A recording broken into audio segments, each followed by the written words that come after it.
विभीषण को वहां से निकाल दिया जाता है, लंका से। भगवान की शरणागति ग्रहण करके अपने आप को धन्य अति धन्य बना लेते हैं विभीषण जी महाराज। इसी की थोड़ी चर्चा होगी। रात को सागर पर पुल बांध लिया गया है। वानरों ने पुल बांधा है नल नील की सहायता से। पुल बहुत छोटा है। भगवान को लगा इस पुल से इतनी भारी सेना निकलते निकलते बहुत समय लगेगा। जांबवान इत्यादि को भी ये कठिनाई सामने आई। इतना नैरो, इतना संकीर्ण पुल है, ये होगा तो संभवतः पक्का ही, पर इतने लोग एक ही बार में निकलने कठिन हो जाएंगे। भगवान ने उनकी दुविधा को देख के तो मन ही मन में एक संकल्प सा लिया।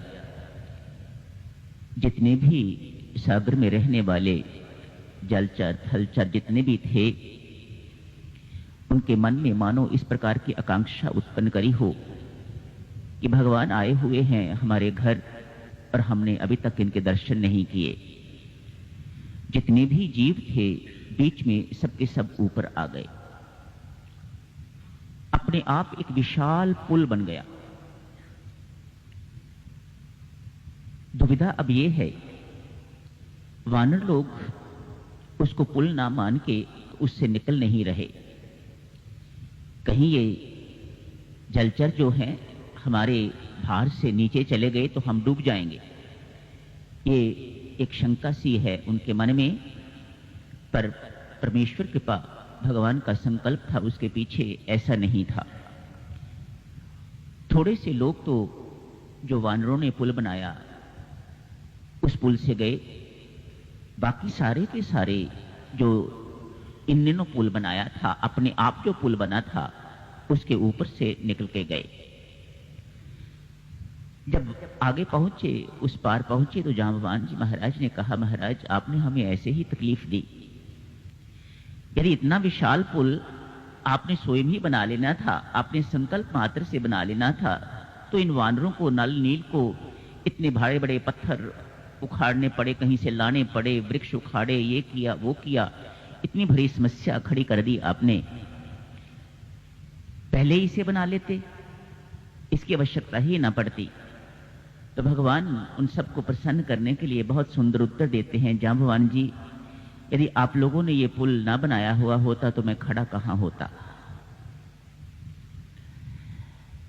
मानो एक पुल है पुरुषार्थ का पुल और दूसरा पुल है परमात्मा की कृपा का पुल। यही हमारी साधना है, पुरुषार्थ और परमात्मा की कृपा का मिलन, युगम। परमात्मा की कृपा के बिना पुरुषार्थ भी नहीं होता और पुरुषार्थ के बिना यूं कहिएगा परमात्मा की कृपा भी नहीं होती। ऐसी मान्यता है, ऐसा साधारण नियम दिखाई देता है। पर परमेश्वर की कृपा का तो अकारण कहा जाता है, हेतु की कहा जाता है। इसके बाद जैसे ही वह उधर पहुंच जाते हैं, अब तो युद्ध आरंभ हो गया है। अब एक मरेगा, दूसरा मरेगा, तीसरा मरेगा, अब मरते ही जाएंगे लोग। कुछ शत्रु पक्ष के मरेंगे, कुछ इस पक्ष के मरेंगे, मरते ही जाएंगे। युद्ध जो आरंभ हो गया, कोई बड़े बड़े सेनापति भी मरेंगे, उनके पुत्र भी मरेंगे, मंत्री भी मरेंगे, उनके आगे भी। भक्तजनों, रावण का अपना परिवार कहते हैं 1 लाख से ऊपर, पुत्र पौत्र इत्यादि मिल मिला के 1 लाख से ऊपर। कल मर जाएगा, एक नहीं बचा पानी पिलाने के लिए।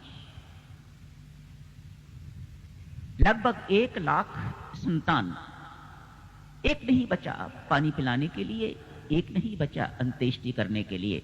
विभीषण तो अब राम का हो चुका हुआ है ना, वह रावण का नहीं है।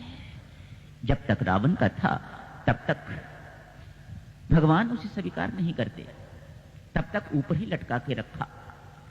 उसने अपना परिचय भी जो दिया उसमें थोड़ी सी गलती कर दी। ये कहा हुआ होता मैं हनुमान का भाई हूं तो इतनी देर तक उसके लटका के न रखा जाता। हनुमान उसे कह के आए थे। जग जननी के नाते जो हमारी एक ही मां है सबकी, उसके नाते मैं और आप भाई भाई। वे राक्षस जाति के हैं, ये वानर जाति के हैं, आपस में कोई संबंध नहीं। लेकिन हनुमान जी महाराज तत्व दृष्टि से भविष्य जी महाराज को ये स्पष्ट करके आए थे, हम भाई भाई हैं। लेकिन वह भविष्य अभी जो देह बुद्धि के भाई भाई हैं उनको भूल नहीं पाया। वह अभी भी कहता है दशानन का भाई मिलने के लिए आपकी शरण लेने। विभीषण